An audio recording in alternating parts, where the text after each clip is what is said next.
Hi guys, welcome back to our channel. I'm Charlotte, this is Sam, and we are Hope with Mental Health. In this video, we thought we'd talk about something that's actually very common, and that is something called intrusive thoughts. I've been doing a little bit of research into this, and I found a study. It was from 2013 or 2014, so it was a little while ago, but not that long ago. And it included like 19 different researchers from 13 different countries, and like 777 people were in the study. So it's not like a study with thousands of people, but it's, you know, quite a big study, and 94.3% of people in the study experienced or had experienced intrusive thoughts in their life.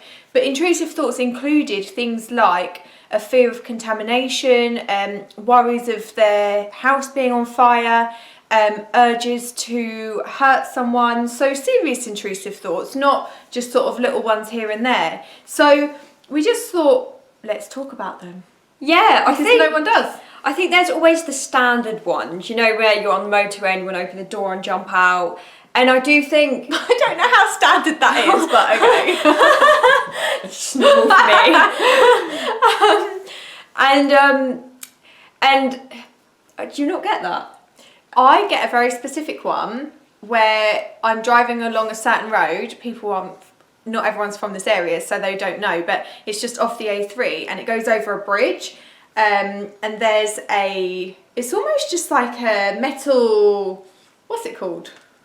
Barrier, yeah. Mm-hmm. Metal barrier along the edge, and I think, God, I could just drive off that. I wonder what would happen. But then I picture myself like falling and dying, and then I'm like, no, don't do it. Not a good idea. Do you know what I think it is we are, as this is a bit deep, I've tried to think about why I get these thoughts.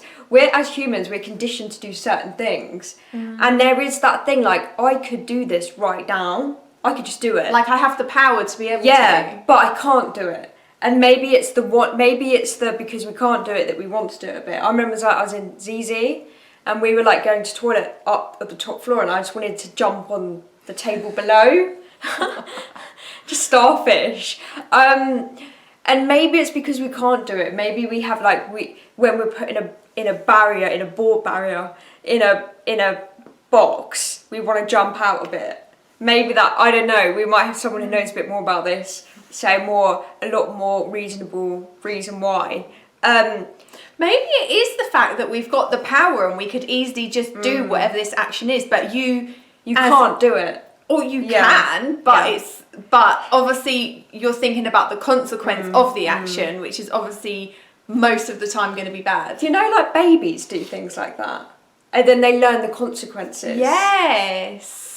So like they'll touch a hot oven. Yeah. But maybe they don't quite know it's hot. Yeah, probably. But yeah, I get it. You learn that the consequence of doing something. It's a bit like sometimes I know. Oh, what did I do the other day?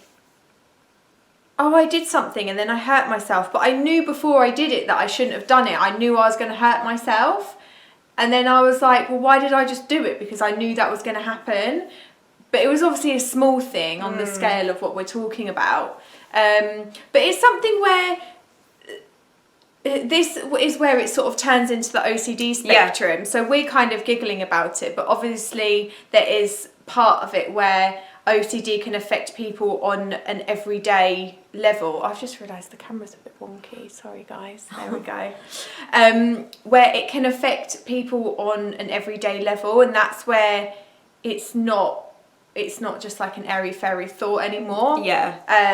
Like there's been ones where a woman can't be in the room with her baby because she thinks she'll harm the baby. Yeah. And they're all intrusive thoughts. And I think with a lot of the thoughts, it's not, I don't know, it's subconscious. It's your voice still, so you're kind of arguing with yourself and you blame yourself. For some people it's their voice. I guess for some people it's not, but it's all in your head anyway. Yeah. And you start blaming yourself for it. When it's not your fault. When it's not your thought. So there, I think that's the point where it gets dangerous, is when it gets out of control and it takes you up daily. But I think the important thing is to be aware that you're not alone in having these thoughts. So we posted on our Instagram, I mean, we don't have loads of followers, so it was just whoever saw it, but I put up a post where it had, was it the person driving? I can't remember. It was just like most people, la la la, just driving along, and then another image where it was like intrusive thought, oh, what if I just close my eyes? What if I take my hands off the wheel? What if I do this? What if I do that? What if I speed up? And I put like who relates, and every single person related. So it is one of those things. Obviously it's an anonymous poll, so no one's, apart from I can obviously see who's replied, but it's an anonymous poll. So it is something that so many people experience. But I never thought that. I thought the thoughts that I get sometimes, well, I would literally be like, oh my God, why am I even thinking that? But I genuinely think it's more common than you realise. So if you don't feel like you're alone and don't feel like you're weird or there's something wrong with you. Yeah, or you're like a serial killer. Or yeah, because the thought is painful and upsetting because it's something that you don't want to do. That's the whole point. If it was something you did, then it wouldn't be necessarily an intrusive thought. It would be that's true. A problem with you. Be that you might be a serial killer. Yeah, and maybe that's not so good. Yeah, but obviously it's upsetting because it's something that you don't want to happen, so that's why it upsets you and that's why it's stressful. But obviously if you are struggling, please do reach out for help. There's so many places that offer support. So. And don't be ashamed of what to say. Counsellors have heard a lot in their day. Yeah. So what you say probably won't shun them.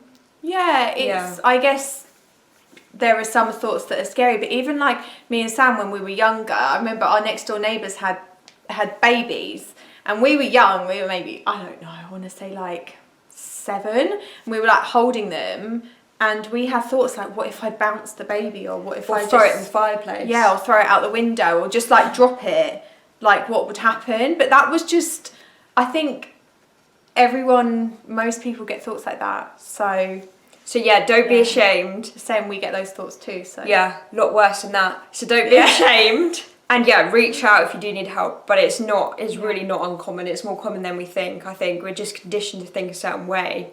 And when something kind of goes off the edge a bit, we don't know what to do with it. So yeah. But yeah, we hope you liked the video and we will see you soon. Bye.